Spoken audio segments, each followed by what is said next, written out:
Good evening students. बच्चों, आज हम लोगों का इलेक्ट्रोकेमिस्ट्री का नेक्स्ट लेक्चर है और इसमें हम लोग डिस्कस करेंगे बैटरी। बैटरी बोले या सेल बोले बच्चों तो एक ही बात होती है। बैटरी बोले या सेल बोले एक ही बात होती है। जब कई सेल्स को हम आपस में जोड़ देते हैं सीरीज में तो बन जाती है battery. The combination of two या more than two cells in series combination is known as battery. Cell दो टाइप के होते हैं, हम सेल बोले या बैटरी बोले एक ही बात है। प्राइमरी सेल और सेकेंडरी सेल। प्राइमरी सेल वो होते हैं जिनके अंदर जो रिएक्शन होती है वो होती है इरिवर्सिबल, यानी अगर वो सेल एक बार डिस्चार्ज हो गए तो दोबारा रिचार्ज नहीं होंगे, यूज एंड थ्रो वाले हैं। और जो सेकेंडरी बैटरी होती है उनके अंदर जो केमिकल रिएक्शन होती है वो होती है रिवर्सिबल, एक बार डिस्चार्ज हो गए दोबारा वो क्या हो सकते हैं, चार्ज।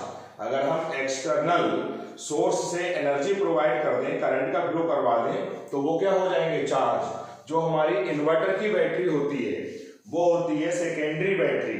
और जो घड़ी में जो सेल पड़े होते हैं रिमोट में हमने यूज करे और फेंक दिए वो होते हैं प्राइमरी सेल। प्राइमरी सेल का एग्जाम्पल सबसे पहले हम ले रहे हैं।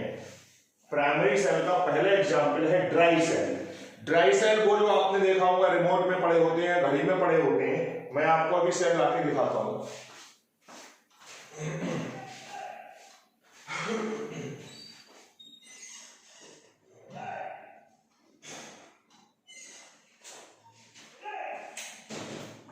अगर हम प्राइमरी सेल की बात करें बच्चों तो ये जो रिमोट में ये जो सेल होते हैं ये प्राइमरी सेल है।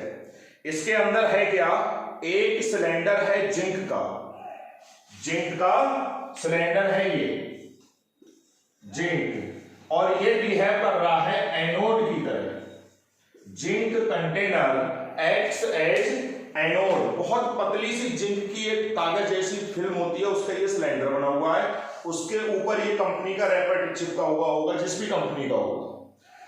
जिंक का जो है कंटेनर वो बिहेव करेगा एनोड की तरह, और एनोड होता है नेगेटिव क्योंकि ये इलेक्ट्रोकेमिकल सेल है। इसके अंदर बीच में एक कार्बन की रॉड होती है, graphite rod, which acts as cathode. अगर आप इसको तोड़ के देखोगे तो इसके अंदर ये जो रॉड है जो कैप्स दिखाई दे रही है ये अंदर तक आई हुई होगी, यहां तक ये बिहेव करेगी कैथोड की तरह। और कैथोड कैसा होता है, पॉजिटिव। इस जो रॉड होगी उसके चारों तरफ एक पाउडर होगा, किसका, MnO2 और कार्बन का, ये जो मैंने रेड कलर से दिखाया है। अब जो बीच का जो खाली एरिया है जो मैंने ग्रीन से दिखाया है, इसमें पेस्ट भरी होगी एक इलेक्ट्रोलाइट की, NH4Cl एंड ZnCl2। ZnCl2 का फंक्शन मैं आपको एक्सप्लेन करूंगा। तो यहाँ पे जो क्वेश्चन बन के आते हैं बच्चों वो ये बन के आएंगे कि ड्राई सेल के अंदर एनोड किसका बना होता है, तो आंसर होगा जिंक का। कैथोड किसका बना होता है, ग्रेफाइट रॉड या कार्बन, एक ही बात है। इलेक्ट्रोलाइट कौन होता है, NH4Cl। अब इसके अंदर जो रिएक्शंस होती हैं, कैथोड पे रिडक्शन होगा और एनोड पे ऑक्सीडेशन। ये जो जिंक का कंटेनर है इसका ऑक्सीडेशन होगा और ये जिंक मतलब एक्वस में बन गया, यानी सॉल्यूशन में सॉलिड जिंक डिसॉल्व हो गई।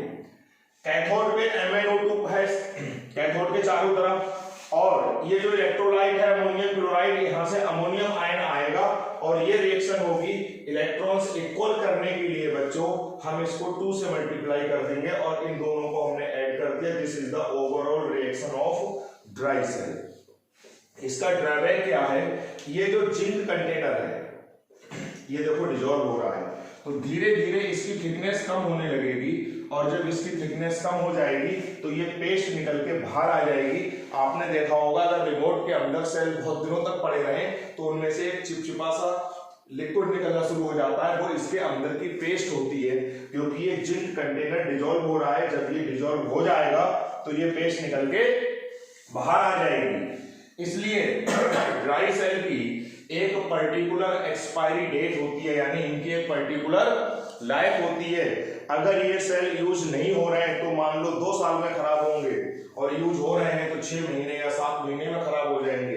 तो सबसे बड़ा ड्रॉबैक ये है कि इनकी एक पर्टिकुलर लाइफ होती है।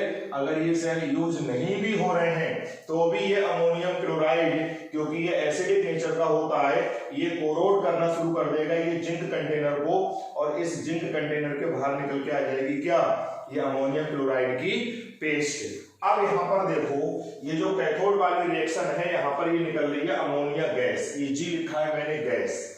अगर ये गैस कैथोड पे डेवलप होती रहेगी तो इसके अंदर प्रेशर डेवलप हो जाएगा और इस सेल के अंदर ब्लास्ट हो जाएगा। उस ब्लास्ट को रोकने के लिए ये जो अमोनिया गैस डेवलप हो रही है, ये जिंक यहां से जो आयन मिल रहे हैं वो, या इसमें जो हमने जिंक क्लोराइड की पेस्ट डाली है उसके जिंक आयन इससे कंबाइन करेंगे और एक ये कंपाउंड बना लेंगे सॉलिड। अब जो गैस लिबरेट हो रही थी वो यहाँ पे क्या हो गई, कंज्यूम हो गई। अगर ये रिएक्शन ना हो किसी भी वजह से, कौन सी, ये वाली, तो इस सेल के अंदर ब्लास्ट हो जाएगा। कभी कभी आपने सुना होगा कि मोबाइल की बैटरी फट गई, तो उसमें इसी टाइप की कोई रिएक्शन होती होगी जो कि नहीं हो पाती होगी, जिस वजह से उसमें प्रेशर डेवलप होता होगा और बैटरी में ब्लास्ट हो जाता होगा। इस ड्राई सेल का जो वोल्टेज है 1.25 से 1.50 वोल्ट के बीच में होता है। तो ड्रॉबैक इनका क्या हुआ कि इनकी एक पर्टिकुलर एक्सपायरी डेट होती है, सेल यूज हो या ना हो खराब हो जाएगा, क्योंकि ये जिंक कंटेनर डिसॉल्व हो जाएगा। एनोड किसका बना होता है, तो आंसर होगा जिंक का। कैथोड किसका बना होता है, आंसर होगा ग्रेफाइट रॉड का। एनोडिक रिएक्शन कौन सी होगी, कैथोडिक रिएक्शन कौन सी होगी, ओवरऑल रिएक्शन कौन सी होगी, यही क्वेश्चन यहां से आ सकते हैं कि write the cathodic reaction of dry cell, write the anodic reaction of dry cell. या ड्राई सेल में एनोड किसका बना होगा, कैथोड किसका बना होगा, इलेक्ट्रोलाइट कौन होगा, तो आंसर होगा अमोनियम क्लोराइड। ड्राई सेल में जो इलेक्ट्रोलाइट होता है वो अमोनियम क्लोराइड होता है। ये नहीं है ZnCl2 इलेक्ट्रोलाइट, ये तो इसलिए डाला है कि ये रिएक्शन हो जाए। अगर इस रिएक्शन को जिंक कंटेनर वाले आयन ना मिल पाए तो वो आयन यहां से मिल जाए, क्योंकि ये रिएक्शन करवाना बहुत जरूरी है। ये हमारा पूरा डिस्क्रिप्शन था ड्राई सेल का। सेकेंड एग्जाम्पल है बच्चों हमारा प्राइमरी सेल का, मरकरी सेल। अब इसके बारे में हमने डायग्राम नहीं बनाया है, जरूरत भी नहीं है। मरकरी सेल में कैथोड बना होता है HgO का, मर्क्यूरिक ऑक्साइड का, और एनोड बना होता है जिंक का। इस जिंक का हमने बना लिया है अमलगम, जिंक को मिक्स कर दिया है मरकरी में। मगर कहा जाएगा एनोड किसका बना होगा, तो आप कहोगे जिंक। कैथोड किसका बना होगा, HgO। ये रिएक्शन कैथोड पे हो रही है, रिडक्शन हो रहा है, ये रिएक्शन एनोड पे हो रही है, ऑक्सीडेशन हो रहा है। दोनों को ऐड कर दोगे तो ये ओवरऑल रिएक्शन है। इस H2O से ये H2O कट गया, इस 2 इलेक्ट्रॉन से ये 2 इलेक्ट्रॉन कट गए, ये 2OH से ये 2OH कट गए, बचा HgO और जिंक अमलगम। इधर बचा Hg और ZnO, Hg और ZnO। इसका जो वोल्टेज होता है मरकरी सेल का वो होता है 1.3 वोल्ट। इसमें जो इलेक्ट्रोलाइट होता है वो होता है ZnO and KOH।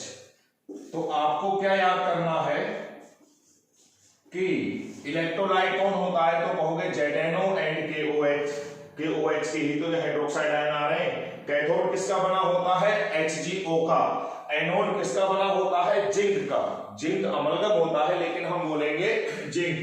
Cathodic reaction कौन सी होती है, एनोडिक रिएक्शन कौन सी होती है, ओवरऑल रिएक्शन कौन सी होती है। यहां पर ये देखो, ये जो ओवरऑल रिएक्शन है इसमें कोई भी आयन कंज्यूम नहीं हो रहा है जिसकी की कंसंट्रेशन चेंज हो, कोई भी आयन यूज नहीं हो रहा है, ना रिएक्टेंट साइड में और ना प्रोडक्ट साइड में। तो इसकी जो पॉजिटिविटी है मरकरी सेल की वो ये है कि इसका voltage through out the life constant रहता है, किसी की कंसंट्रेशन ना कम हो रही है और ना बढ़ रही है। जबकि ड्राई सेल का वोल्टेज धीरे धीरे धीरे धीरे धीरे धीरे डिक्रीज होने लगता है और इसका वोल्टेज हमेशा क्या रहता है, कांस्टेंट। तो प्राइमरी सेल के हमने दो एग्जांपल पढ़े, एक तो पढ़ा ड्राई सेल और दूसरा पढ़ा मरकरी सेल। प्राइमरी सेल कौन से होते हैं? द सेल या the battery in which the reaction taking place is irreversible in nature, that is they cannot be recharged by passing electric current from external source। तो ये हमारे दो example हो गए थे प्राइमरी सेल के। अब आते हैं हमारे सेकेंडरी सेल। सेकेंडरी सेल में हमको दो पढ़ने हैं, एक लेड स्टोरेज बैटरी और एक निकल कैडमियम बैटरी, फिर एक अलग से टॉपिक है फ्यूल सेल। आज हमको ये चैप्टर फिनिश करना है। फिलहाल प्राइमरी सेल का इतना टॉपिक, इसके मैं नोट्स आपको सेंड कर दूंगा, आप वो नोट कर लेंगे। Thank you.